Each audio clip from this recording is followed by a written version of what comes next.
భగవద్గీత అర్జున విషాద యోగం 1వ అధ్యాయము 1వ శ్లోకము నుండి 11వ శ్లోకము వరకు. ధృతరాష్ట్ర ఉవాచ ధర్మక్షేత్రే కురుక్షేత్రే సమవేతాయుయుత్సవః మామకాః పాండవాశ్చైవ కిమకుర్వత సంజయ. ధృతరాష్ట్రుడు అడుగుతున్నాడు, సంజయ, యుద్ధము చెయ్యాలని మా వాళ్ళు పాండవులు ధర్మక్షేత్రమైన కురుక్షేత్రానికి చేరారు కదా, అక్కడ వాళ్ళు ఏం చేశారు? సంజయ ఉవాచ దృష్ట్వా తు పాండవానీకం వ్యూఢం దుర్యోధనస్తదా ఆచార్యముపసంగమ్య రాజా వచనం అబ్రవీత్. సంజయుడు చెబుతున్నాడు, మహారాజా, వ్యూహంగా ఏర్పడిన పాండవ సైన్యాన్ని దుర్యోధన మహారాజు చూశాడు. వెంటనే ద్రోణాచార్యుల వద్దకు వెళ్ళాడు, తన పలుకును వినిపించాడు. పశ్యైతాం పాండుపుత్రాణాం ఆచార్య మహతీం చమూం వ్యూఢాం ద్రుపదపుత్రేణ తవ శిష్యేణ ధీమతా. ఆచార్య, పాండవుల సైన్యము ఎంత గొప్ప వ్యూహంతో నిలబడి ఉందో చూడండి. దానిని నిర్మించింది ద్రుపదుని కొడుకైన దృష్టద్యుమ్నుడు, మీ శిష్యుడు బుద్ధిమంతుడు. అత్ర శూరా మహేశ్వాస భీమార్జున సమాయుధి యుధానో విరాటచ్చ ద్రుపదచ్చ మహారథః. పాండవ సైన్యంలో భీమార్జునులతో సమానులైన సూర్యులున్నారు, గొప్ప ధనుస్సులు ధరించి ఉన్నారు.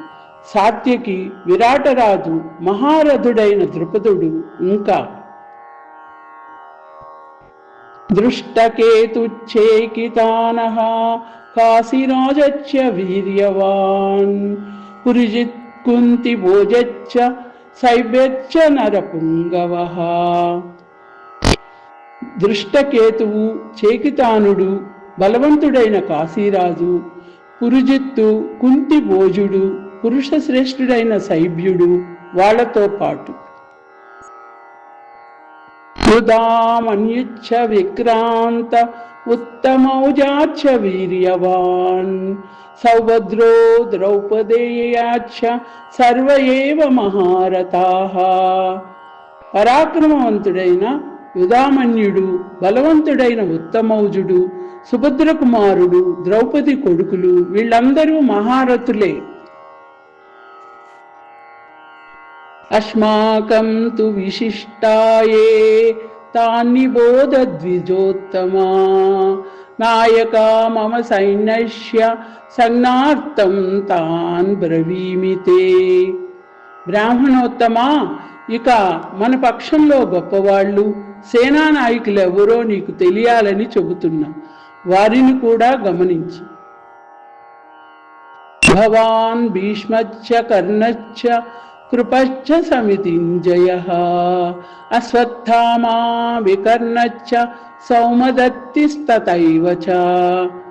మీరు భీష్ముడు, కర్ణుడు, సమర విజయుడు, కృపాచార్యుడు, అశ్వత్థామ, వికర్ణుడు, సోమదత్తుని కొడుకు, వీళ్లే కాదు, అన్యే చ బహవః శూరా మదత్తే త్యక్త జీవితాః నానాశస్త్ర పరహరణాః సర్వే యుద్ధ విశారదాః. ఇంకా వేరే వాళ్ళు చాలామంది నా కోసం బ్రతుకును ఫణంగా పెట్టి వచ్చి ఉన్నారు. శాస్త్రాస్త్రములను ధరించిన వాళ్ళందరూ యుద్ధంలో ఎంతో ప్రావీణ్యం ఉన్నవాళ్ళు. అపర్యాప్తం తదస్మాకం బలం భీష్మాభిరక్షితం పర్యాప్తం త్విదమేతేషాం బలం భీమాభిరక్షితం.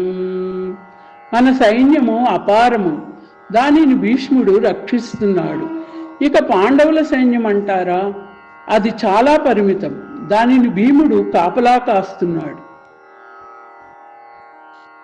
అయనేషు చ సర్వేషు యథా భాగమవస్థితాః భీష్మమేవాభిరక్షन्तు భవంతః సర్వ ఏవ హి. అన్ని చోట్ల మీరు ఉండవలసిన స్థానాలను విడిచిపెట్టకుండా ఉండండి. అందరూ ఏకంగా భీష్ముణ్ణి రక్షించుకుంటూ ఉండాలి.